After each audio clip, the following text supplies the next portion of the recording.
Kur es ņemu akordus un vārdus dziesmām? Pirmā lapa, ko tu vari paskatīties, ir akordi.lv. Ir viens mīnusiņš. Dažreiz šī akordi nav uzrakstīti pareizi, jo cilvēki raksta pēc atmiņas, nevis tā, kā to dara oriģināli mākslinieks. Tāpēc, ja tu gribi daudz precīzāk paskatīties, tad dodies uz Chordify. Chordifyā tu vari ierakstīt jebkuru dziesmu, piemēram, ierakst flamingo, un tev parādās visas dziesmas, kur ir flamingo. Otrā dziesma man rādās Bermuda divstūris. Ja tu nezini šos akordus, tu vari uzspiest šeit un dabūt kapo funkciju. Ja tu velc šo uz priekšu, tu vari dabūt tajā vietā, kur parādās tie akordi, kurus tu jau zini. Un tas pats ir akordi.lv. Tur uzspiest burtiņu T, transponēt un pārveidojās. Vārdus dziesmām citreiz var atrast zem YouTube video un citreiz var atrast vienkārši Googlē ierakstot dziesmu un vārdi. Tad es uzlieku kapo šeit un tad man būs ar kapo. Un var, protams, ka spēlēt arī un mācīties jaunus akordus un spēlēt bez kapo. Un tad tu nospied play un viņš tev rādīs priekšā gan vārdus, gan akordus, gan pašu video.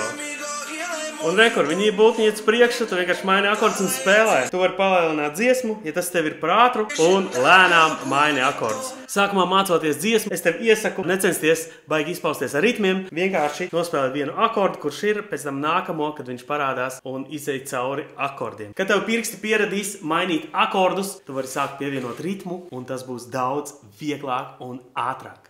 Fun fact, šeit tu vari arī pātrināt dziesmu. Tā tu vari taisīt dziesmām savu dubstepa versiju.